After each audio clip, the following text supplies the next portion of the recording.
At 10, Elizabeth Afton. Elizabeth is at the top of this list because, well, she got killed, but she also doesn't really seem to deserve it until after she gets killed, and then she deserves the spring locking. Which, I mean, in a way makes sense, and it's something that I've been using as evidence when it comes to who I think the vengeful spirit is. Because, you know, spirits, when they're, you know, being spirits for longer periods of time, would understandably start to go crazy, or even crazier, and this is an idea that Supernatural, the show, has used in length. And the same idea, though, could be applying to Elizabeth and Crying Child. Just because you start off good or loving your father doesn't mean that you'll continue to see things that way in a few years' time. And Elizabeth, while not deserving a spring locking in 1983 when she dies, definitely deserves one come sister location in FNAF 6. I mean, she literally betrays her brother and sister location, nearly killing him, and then, again, she also betrayed him, and then in FNAF 6, she wants to make her father proud. Her murderous, psychopathic father. She wants to make him proud. Considering how you've been possessing an animatronic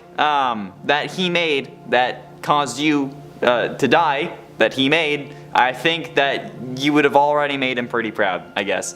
It's a damn shame that you turned into this, but whatever. In at 9, Mr. Hippo. Okay, this is kind of a joke number, but also not, because Mr. Hippo is literally the worst thing ever in Ultimate Custom Night. Mr. Hippo is a viable animatronic from FNAF 6 that returns as an antagonist in Ultimate Custom Night. Okay, Mr. Hippo will climb through the duct systems trying to reach one of the 2 hoses in the office. Hoses? Is that right? I don't know. I just copied and pasted that line from the wiki. The player needs to use an audio lure to keep him in place and to move him around so that they can use the heater to push him back, and he is fooled 100% of the time by the audio lure. Also is fooled faster than Helpy Frog. However, most of the scare factor from this animatronic doesn't come from their behavior or their design. This time around, rather, their death lines. Cause you see, Mr. Hippo has a knack for going on about things. A lot. Okay, it's like me on a first date. Still, he will go into like 5-minute long speeches that you have to deal with every time he kills you. Meaning that if you get jump scared, you're boned for enough time to make a sandwich, okay? Which is annoying as hell.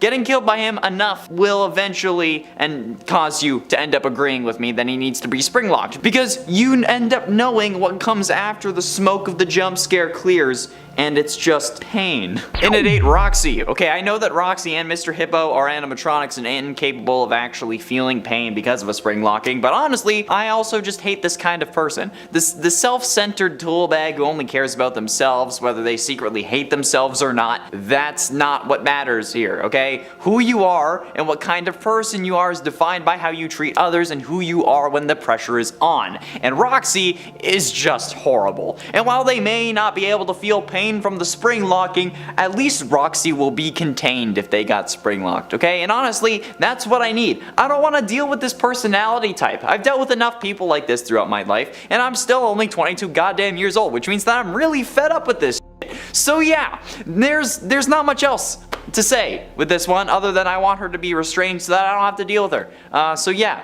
that's it. That's the number. What are you still doing here?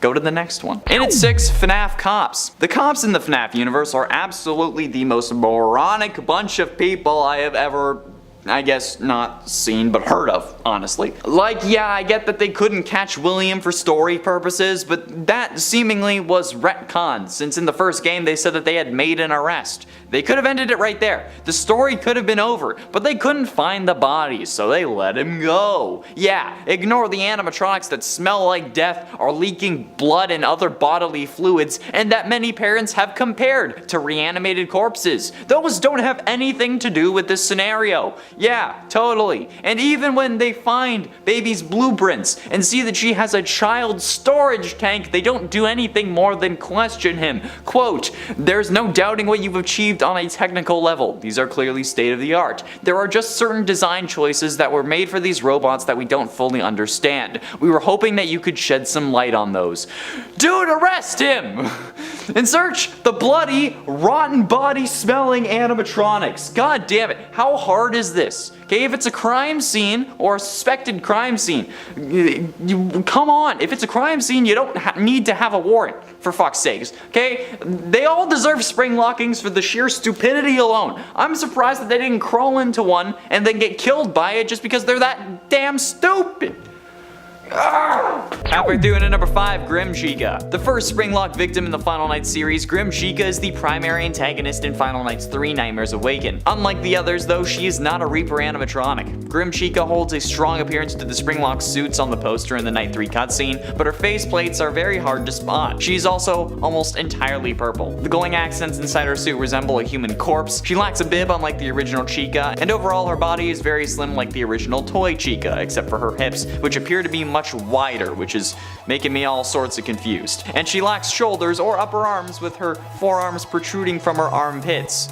So yeah, not confused anymore. Grim Chica is also revealed to be a Springlock victim in the museum level, saying, quote, a victim of a Springlock failure, forever forced to haunt the suit she was wearing, now being manipulated by your sister and mother, tried spray on tan, still very pale. Why is this relatable to me? Why are these two, the two Springlock victims from Final Nights 3 so relatable? No matter what I'll do, I'm always gonna be pasty, and you know what, I'm okay with that. However, I did rank this above Grim Fredbear because it's Chica. And look at how they massacred my baby! Oh man, I'm sorry, mommy. These transgressions will not be accepted. In it for Vanessa. I feel like this one is kind of obvious, and you may get mad at me for saying this, but Vanessa deserves to be Springlocked, man, okay? You're probably thinking, but she's possessed, you moron. She doesn't have control over her actions. But that's the thing. She does. Vanessa has no willpower to sacrifice herself for the greater good, okay? At this point, I think that it's safe to infer that Jeremy from FNAF VR didn't go crazy because he just saw a glitch trap. It's fairly reasonable to say that he got possessed. Tape Girl hadn't broken glitch trap into the tapes yet, and he was probably just able to possess whoever he wanted. So if Jeremy did get possessed, and the possession worked in a similar way that it does with Vanessa, which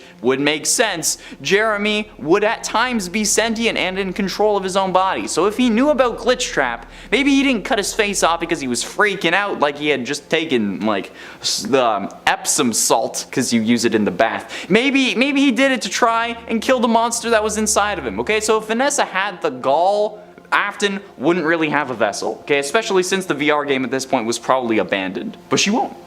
But she won't do it.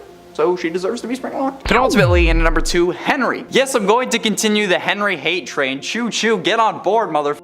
Because despite how many people try and defend him, I will never stand down. I don't get what Henry's deal is, because he does not kill William at any point in the series, aside from trying to make it look like a fire did it. But William is already considered dead. How would you killing him make things suspicious? So why would you try to cover it up with a fire? For some reason, okay, he seems to be fine offing William's son when he gets the chance though. I mean, in both of the fires that Henry has set that we see, FNAF 3 and FNAF 6, Michael was there both times. And he didn't seem to care that Michael was in the building either time, okay? He doesn't even give Michael the opportunity to leave in FNAF 6 despite there having been a way out planned. Quote from Henry's final speech. And to you, my brave volunteer, who somehow found this job listing not intended for you. Although there was a way out planned for you, I have a feeling that that's not what you want. I have a feeling that you are right where you want to be. You have a feeling? What are you, the black eye frickin' peas? He assumes that we also want to die in these halls, but doesn't give us the chance to actually make that decision for ourselves. He just forces us to die, since he doesn't give us a way out. Okay? That's murder! Whether we wanted it or not.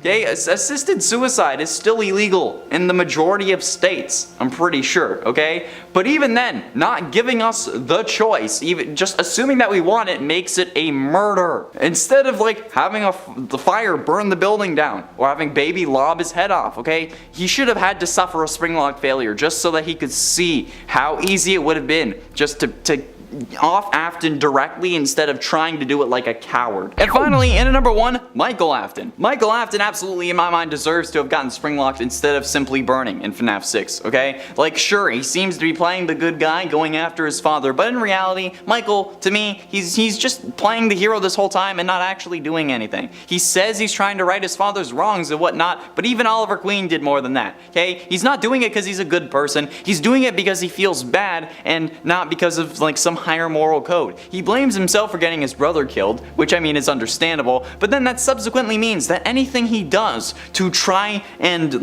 fix the things that his father did is just to make himself feel better about his own mistakes. Because in the end, nothing is gonna bring his little bro back, okay? And he doesn't even really have the stomach to actually stop his father once and for all. He says that he's going to come find him, but then when he does in FNAF 6, he doesn't burn down the place to stop him, okay? Henry does that. Yeah, Henry is the only one who's actually willing to sack up and try to stop William, even if he does it in a cowardly way, okay? It just shows how not serious Michael is. And if he really wanted to make sure that William was dead, he wouldn't have let himself burn in the FNAF 6 fire, okay? But he does. He lets himself burn, or at least doesn't actually successfully get out of the building, so that he won't have to feel the regret of hurting his brother anymore, okay? Because he has the curse of knowledge, since he knows what his father was doing, and he doesn't want to deal with it anymore. And you know what? That deserves a spring locking. That's right. I don't care how mad at you are at me in the comments, okay? I don't care. It's true, alright? It's Monday morning, I'm mad. In at 10, Shadow Animatronics. One of the oldest theories is that the Shadow Animatronics are the first Springlock victims, and while they are from the main FNAF universe, this is a fan theory, so it counts. This comes to us after the FNAF 3 phone guide dialogue that mentioned multiple and simultaneous Springlock failures, which some interpreted as multiple Springlock suits failing at once, since the term Springlock in this situation is used to describe the suit as a whole, and instead of the individual Springlock mechanisms that are present within the suit. So the line of multiple and simultaneous Springlock failures could mean multiple of the Springlocks inside one suit failing at the same time,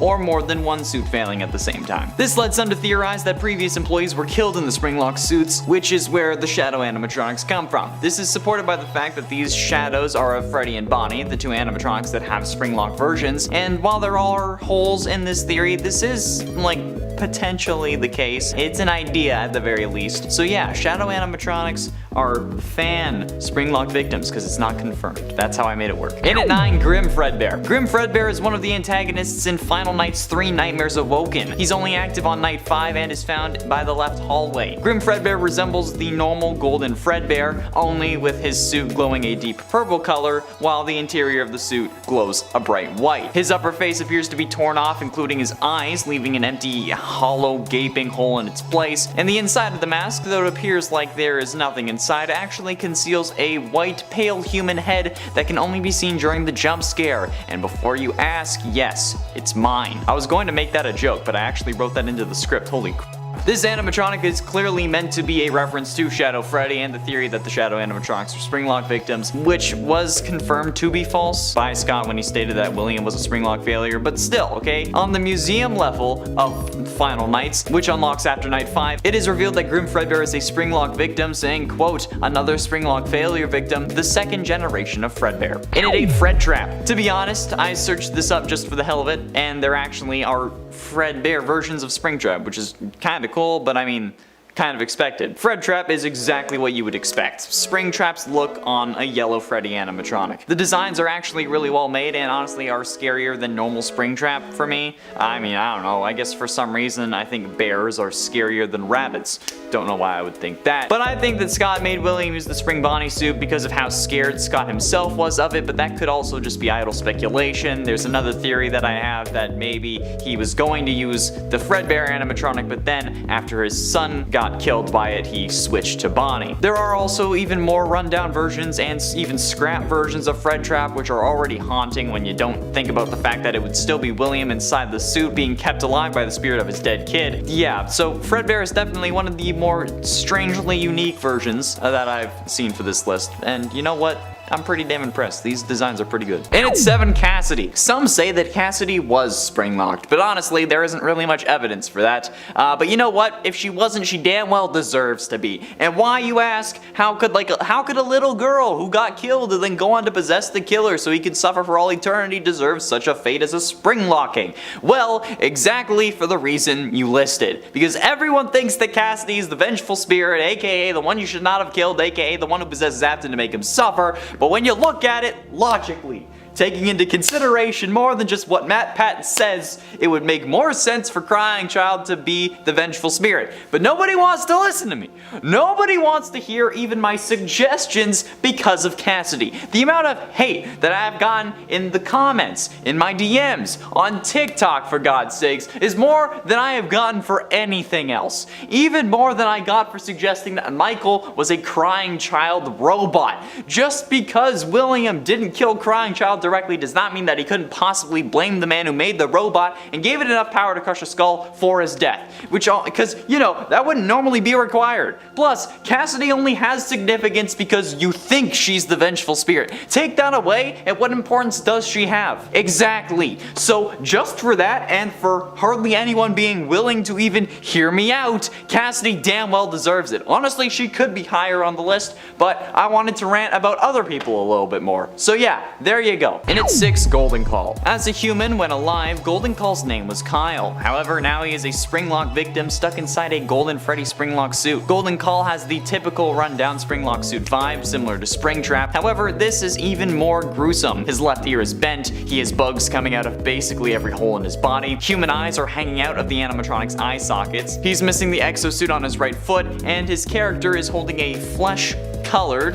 at least colored, it's probably flesh-made, let's be honest, phone in his right hand that stays stuck to his head via more flesh or like blood tendril strands connecting to the side of his head, okay? It's horrifying. It's a monstrosity. And looking at his age on the wiki, Kyle was only 5 years old when he got spring-locked, which is absolutely nuts and just flat out horrible. So yeah, it's unfortunate. Yikes. This kid could have been the next best Fortnite player. Halfway through into number 5, Bread Bear.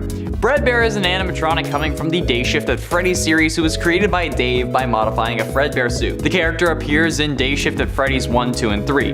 Bread Bear's appearance is oddly similar to Fredbear, albeit wider, I guess because of the gluten. He is a golden colored bear animatronic wearing a purple top hat and bow tie, and 2 black and white buttons on his chest. He has gray metallic eyes, thicker arms and legs, a squarish brown nose, small brown pupils, small white teeth, round ears, with the insides being a lighter shade of color, and a very circular shaped stomach with brownish shades scattered amongst it. He has rips around his feet joints and arm joints, and he appears for real when Dave modifies an empty Fredbear suit and unleashes it during the Sting operation on Friday, in which, depending on which route you took, it either attempts to kill Jack, dies, or it destroys the entire pizza joint and then sets itself on fire. And you know what? We love that. We love the chutzpah. That's the kind of tactics we need in this cutthroat animatronic world. In at 4, Am I Real? Am I Real, also known as Cake Bear, is presumably the primary and most recurring antagonist in Dormitibus. Am I Real has 2 different forms. His first form is Cake Bear, and Cake Bear's design originated from the Save Him minigame, where he delivered cake to children while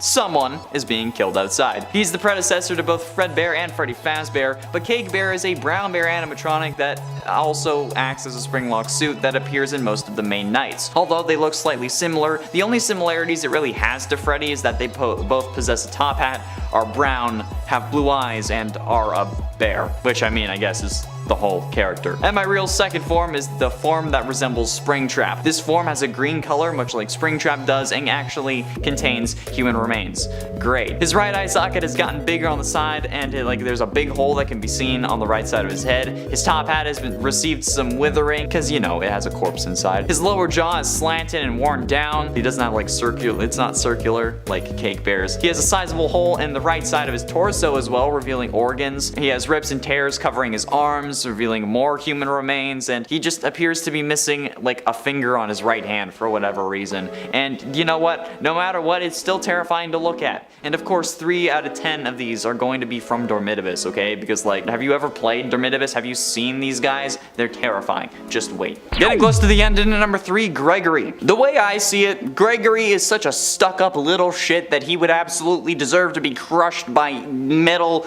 robotic bits being put in the same place as his bones, because this kid is just a damn menace that seemingly doesn't want to take responsibility for any of his actions. And you know what? None of you hold him accountable either. Gregory orders the robots to disassemble Vanny. Quote, okay? Gregory being willing to kill Vanny is already pretty messed up, but while some would argue self-defense, this is not self-defense. Self-defense requires a reasonable amount of force to be used, okay? Tearing a person limb from limb is not reasonable force. This kid is easily able to destroy all 3 animatronics without a moment's hesitation and then use their upgrades on Freddy. He is willing to kill Vanny, like I said, despite actually seemingly knowing her like we see in the best ending, and then he burns Burn Trap multiple times in an attempt to stop him from taking control over Freddy, but again, he's also just setting fire to this thing all the time. So like, what the absolute living hell is this kid doing? And how is he so nonchalant about this whole thing? Okay, this guy literally kills Vanny and then only gets emotional when he has to go talk to a destroyed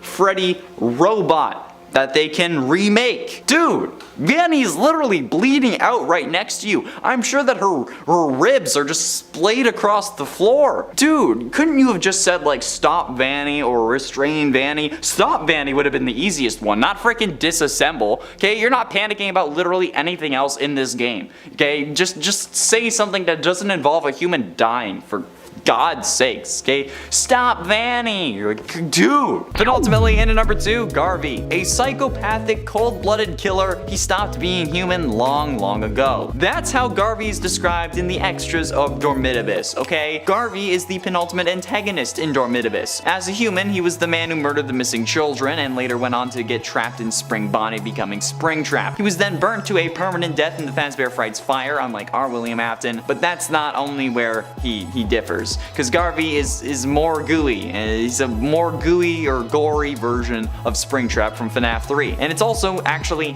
not William Afton, since this game was released before the official name reveal, even before FNAF 4. So yeah, he's Springtrap, but with hardly any exosuit or animatronic casing, whatever you end up wanting to call it. He crawls on all 4s and uses his left hand as a foot and his left foot as a hand, like some demon monkey from hell that even Satan doesn't want around, okay? He's like trying to like send it away. He's like, yeah, no, don't. Like, you're seeing pictures, okay? Like, tell me, do you think that it shouldn't be on this list, okay? Because if you're saying that, you're lying. I can tell. And finally, in at number 1, you. Spoiler alert for a fan game. The fan game, which if I say the name will spoil it, so if you want to avoid spoilers, just go to the bloopers, but like, thanks for watching. But either way, I'll give you the chance to do that. Okay, there we go. That was your chance. You're done. A Shadow Over Freddy's is a FNAF fan game created by Fiznom on GameJolt. It was released on the 25th of April 2018. And you know, since it was made by the same guy who is currently working on FNAF Plus for the Fazbear Fanverse, you know it's gonna be good. The gameplay of A Shadow Over Freddy's is a hybrid between a traditional point-and-click game and a free-roaming horror game. The player wakes up to find themselves with no memories in a black and white abandoned Freddy Fazbear's Pizza and is tasked with surviving 5 nights and escaping the restaurant. The player is given a different set of tasks each night and must complete said tasks before 6 AM and without being attacked by any roaming animatronics. However, the ending of this game has you getting trapped in a Springlock suit and left to rot, meaning that you are a Springlock victim, which is probably the scariest victim of them all. I don't know about you, some of you I do because I've seen the comments, but I would rather not get Springlocked. It's also revealed that you are William Afton in this game, but you know what, it's you, so it's good enough for me. In at 7, Shadow Spring Bonnie. Shadow Spring Bonnie is one of the 2 primary antagonists of Final Nights 2. He is one of the final animatronics in the game. Shadow Spring Bonnie resembles Springtrap, as to be expected when mentioning Springlock suits, but similar to Springtrap, he lacks the suit on his feet and has a majority of his right ear missing. Overall, he has rips, but not any real missing limbs or parts at all, which is a stark contrast to the burnt animatronics in the first 4 nights of this game. His face glows white, which is noticeable when he's in the hallway, but also gives him a more sinister appearance and pushes the something supernatural that most of the Shadow animatronics have, like with Shadow Bonnie from FNAF AR. Shadow Spring Bonnie takes the role of Burnt Freddy and Burnt Foxy on night 5, which means that he's very fast, so the player needs to seal the vent quickly, otherwise you'll get jump scared. He also may appear in the hallway, but if he does, never use your flashlight, otherwise you'll get insta-killed. Instead, you need to inspect his face when he appears there, and if he's twitching, close the door. A rattling sound will be heard so that you know he's left. And the fact that you need to look at his face to see if you're in danger just makes this even scarier, especially considering the fact that most of what you need to do relies on fast reflexes, and then you're just sitting there trying to figure out if he's really twitching or if that's just you going crazy. Not from personal experience, I don't know. What? Halfway through into number 5, William Afton. William is at number 5 because, well, he absolutely did deserve to be a Springlock victim, but he also actually was. And seemingly is the only one who actually was on this list. But, like, for real, this man deserved what he got in more ways than one. Seriously. He was a mass murderer who would have gotten a lethal injection anyway, but also the technician that made the suits. The man that handles the suit maintenance on the daily and is absolutely explained to every single employee that has put one of these fuckers on the proper procedure for the Springlock suits. Mostly for tax and liability reasons, probably, okay? But including the Spring Bonnie suit that he uses to kill people, okay? Then he gets inside one without thinking and somehow doesn't notice the moisture in the room. The leaking ceiling causing the Springlocks that were active at this moment to fail and just fill him full of metal, okay? But like, it's your building, my guy. How are you not painfully aware of the leaking ceiling in this back room? Really? Like, how? How do you not know? Seriously, somehow this lucky motherfucker managed to get possessed by someone that he killed who was so pissed at him that they kept him alive for all of his other supposed to be deaths. Because they wanted William to suffer. Like, god damn it. No matter who it is, whether you believe it was Crying Child or Cassidy, despite there being a more logical conclusion when you don't just blindly listen to MatPat, like, why? Why couldn't you just let him die? I get that you want him to suffer, okay, obviously. I mean, I put him on this list. I wanted him to be Springlocked. But like, doing that results in him killing more people. So why?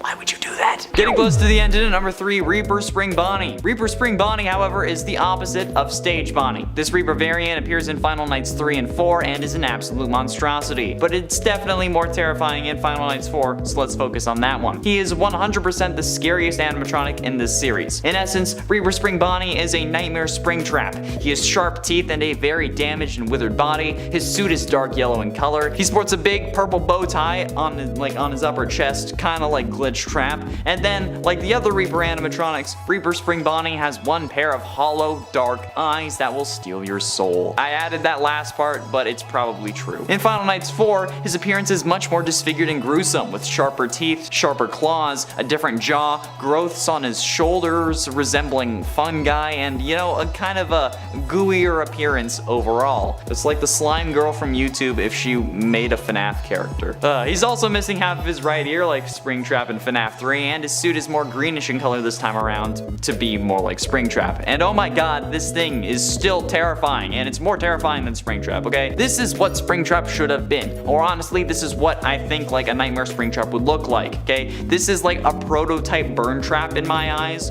or the way I'm thinking, like Melt Trap, the next iteration of Afton. And at 10, William Afton. Again, could William have suffered a Springlock failure before getting trapped in the Spring Bonnie suit like we see in FNAF 3?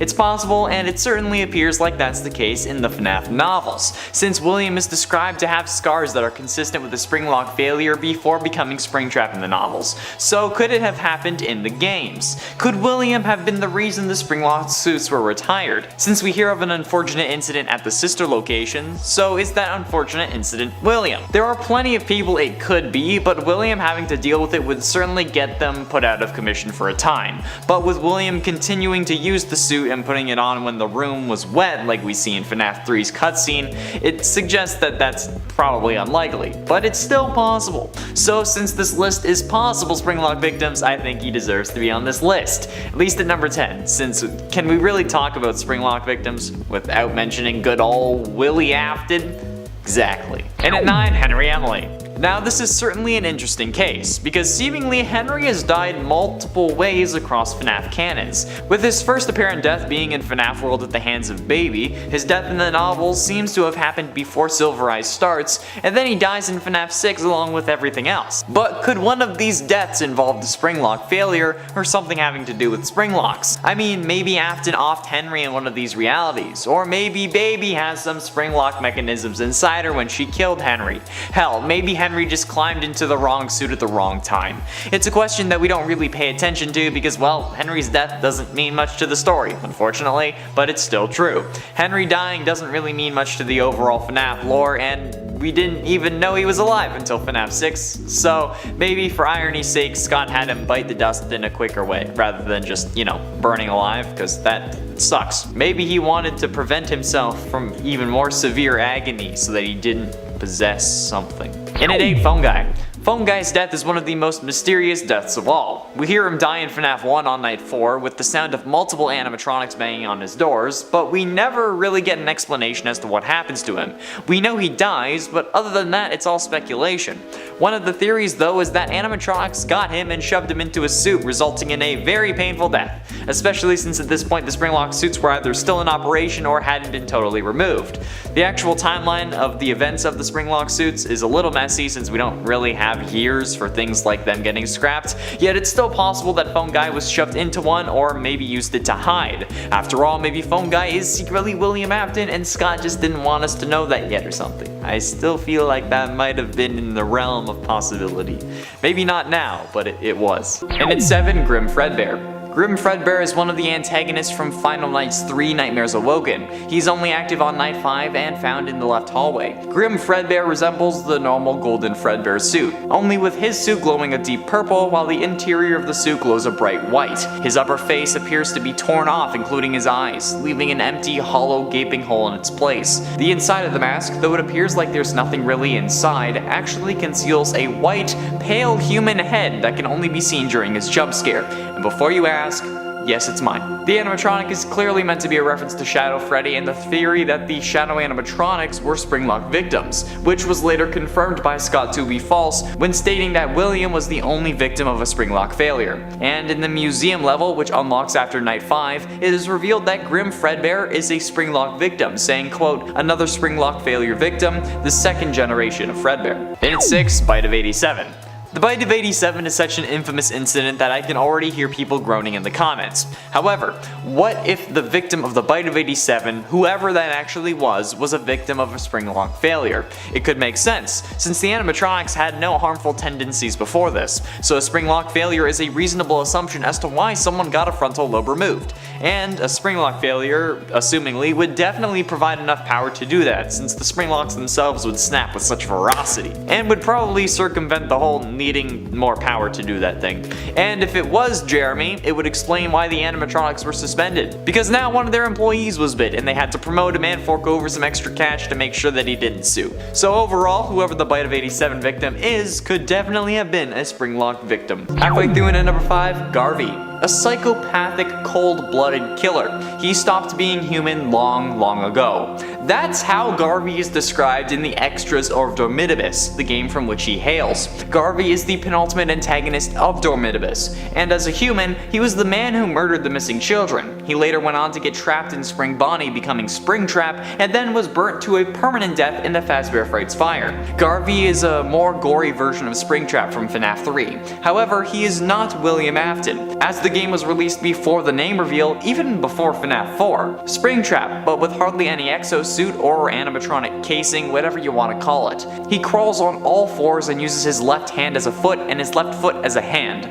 like some demonic monkey from hell that Satan didn't sanction the creation of. Just look at this thing and tell me that it shouldn't be on this list. If you do, you'll be lying. And at 3, Am I Real? Am I Real, also known as Cake Bear, is presumably the primary and most recurrent antagonist in Dormitibus. Am I Real has 2 different forms. His first form is Cake Bear. Cake Bear's design originated from the Save Him minigame, where he delivered cake to children while a kid is murdered outside. He is the predecessor of both Fredbear and Freddy Fazbear. Cake Bear is a brown bear animatronic that also acts like a Springlock suit that appears in most of the main nights. Although they do look similar, the only similarities he has to Freddy Fazbear in reality is that they both possess a top hat, are brown, have blue eyes, and are a bear.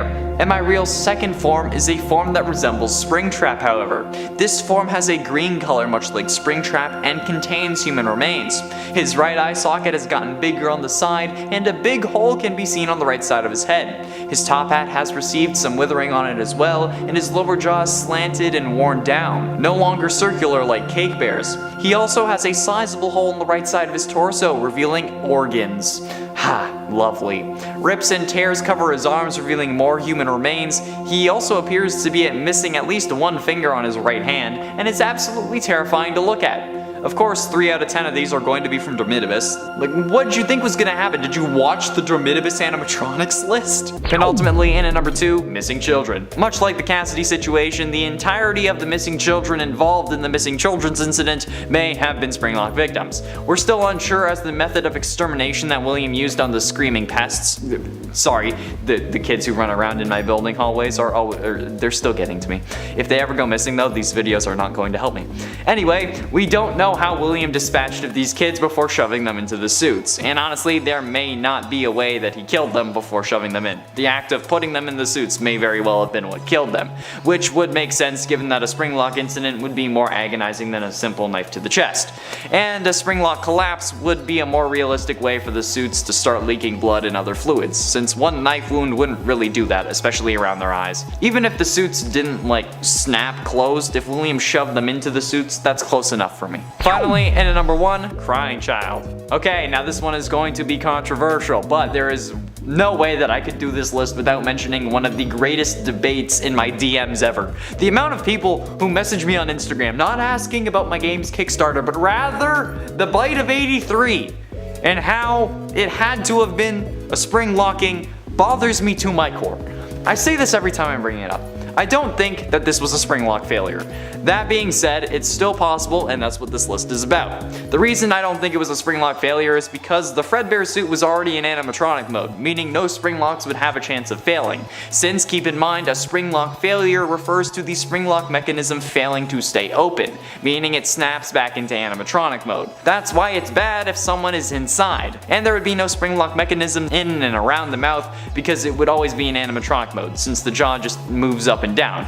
But nevertheless, it's still a possibility, since logic and physics doesn't seem to apply to the FNAF world, which is made evident by those goddamn doors from FNAF 1. Even if they're electromagnet, they would still be open with power, so if they ran out of power, they would end up closing. Just saying. And at 9, the Twisted Ones.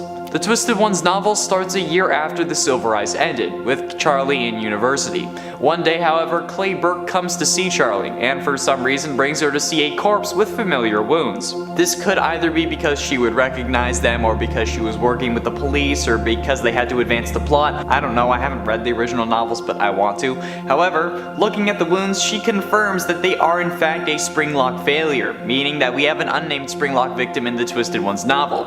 If this character does have a name, like if it's revealed in later down the line or something, please let me know, because I couldn't find one online. However, while this may seem insignificant to you, the real horror of this number comes from what it signifies. This Springlock marks the return of William Afton, since at the same time, Clay also tells her that a blood sample they took from Afton showed that the body was a fake, or at least it was fake blood. The return of a killer, and the purple guy of all of them, that's pretty damn scary if you ask me. And it ain't the new kid. Continuing with the theme of FNAF books, what about the story The New Kid from 1:35 AM, the third Fazbear Frights book? The story revolves around Devon, Mick, and Kelsey. Devon and Mick are outcasts. They aren't popular, they aren't cool, but when the new kid Kelsey arrives at their school, they make a new friend, despite Kelsey being charismatic and adored by everyone else in the school. Over time though, Devon grows jealous of Kelsey, since Kelsey has everything that Devon wants. So in an act of revenge or to gain control, because you know that's kind of serial killery, Devon hatches a plan to lure Kelsey to an abandoned Freddy Fazbear's to trap him in a Springlock suit for a couple hours, to try to humble him, I guess. But the plan goes horribly wrong. After getting in the suit, the Springlocks fail, as expected, because you know this is a FNAF book, causing Kelsey's blood to soak into the fur of the animatronic and pull around the ground. Devon and Mick leave Kelsey for dead so that they won't get in trouble, but something doesn't feel right. So a week later, Devon returns to make sure that Kelsey's body is still there. For some reason. He sticks his hand into the animatronic's mouth to feel if it's there, and snap! The Springlocks fail yet again, as per usual, and Devon gets his hand stuck inside the suit and bleeds out, but not before seeing a body in the suit, but with black hair instead of Kelsey's blonde hair. If that's not scary, then you need to go see a doctor, because that's bone chilling. That's messed up. No. And at 7, Michael Afton. This relies on heavy speculation and assumption. However, if the entered enema is truly what killed Michael's body, then could it be considered a spring locking? We don't really know if the Funtime animatronics have spring locks, but we can assume that they do thanks to their moving parts and abilities like a giant claw that goes out and stores items.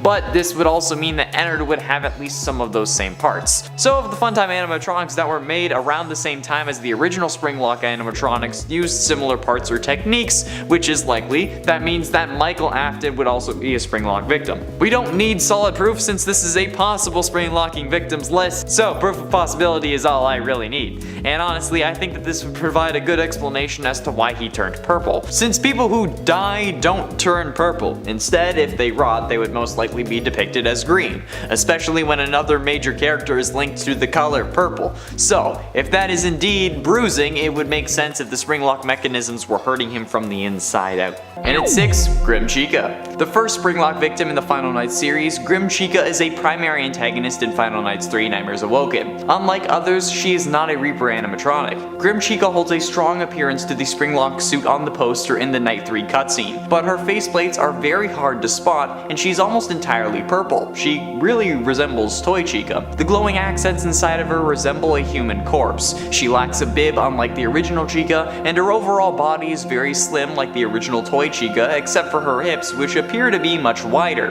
Got the baby birth in hips. I regret that immediately. And she lacks shoulders or upper arms, with her forearms protruding from her armpits. Grim Chica is also revealed to be a Springlock victim in the museum level, saying, quote, "A victim of a Springlock failure, forever forced to haunt the suit she is wearing, now being manipulated by your sister and mother. Tried spray on tan, still very pale."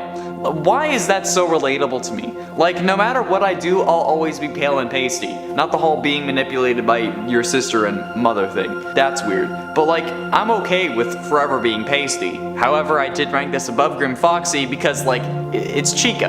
And look what they did to my girl Chica. I'm sorry, Mommy Kentucky, for the transgressions. And at 4, Golden Call. As a human, when alive, Golden Call's name was Kyle. However, he is now a Springlock victim stuck inside a Golden Freddy Springlock suit. Golden Call has the typical rundown Springlock suit vibe, similar to Springtrap. However, this is even more gruesome. His left ear is bent, he has guts coming out of basically every hole in his body, human eyes are hanging out of the animatronic's eye sockets. He's even missing exosuit on his right foot, and the character is holding a flesh-colored, at least it's flesh-colored, it may be even like fully like a flesh, phone in his right hand that stays stuck to his head via more flesh or blood strands connecting to the side of his head. It's horrifying, dude. This is a monstrosity. And looking at his age on the wiki, Kyle was only 5 when he got springlocked, which is absolutely nuts and just flat out horrible. So unfortunate, man. He was supposed to be the next best Fortnite player.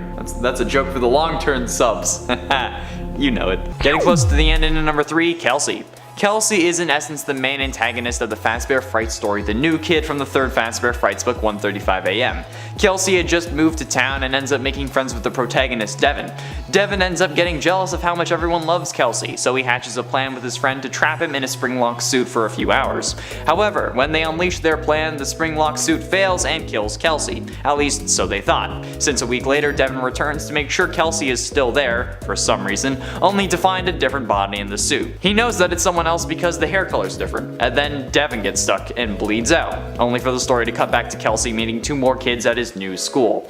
This is an interesting story because while Kelsey did get springlocked, he ended up being fine. So what happened? Some think that Kelsey is a ghost, while some think that he's the one you should not have killed. But no matter what, we all feel like there is a high possibility that Kelsey was a Springlock victim, at least when they were alive. We don't know how and we don't know when, but it's a definite possibility. Penultimately, in at number 2, Springtrap. I believe we all know this story by now. Everything was going well at first. They couldn't pin him down and he was on his way to immortality. Once William discovered Remnant, however, he spiraled. He wanted to use it to fuel his life and make himself truly immortal. So in an effort to study it further, William lures possessed animatronics to the back room that they can't access and uses it to dismantle them, planning to melt down their endoskeletons to make soul-infused metal. However, by doing this, he unknowingly releases the souls of the victims he claimed oh so long ago. Shocked, he tries to scare them by getting into his spring Bonnie suit, which also coincidentally makes him feel more powerful. However, this haste coupled with the leaking in the back room causes the spring locks to fail, crushing him in torturous agony for the next 30 years. However, he didn't die from this. As we learn in the Man in Room 1280, he was being kept alive by the spirit of another victim. So he was living that agonizing pain for 30 years. And that makes him damn well deserving of the number 2 spot. And before you ask, no, him and Garvey are 2 separate characters, meaning that they can both be included on this list. You're welcome.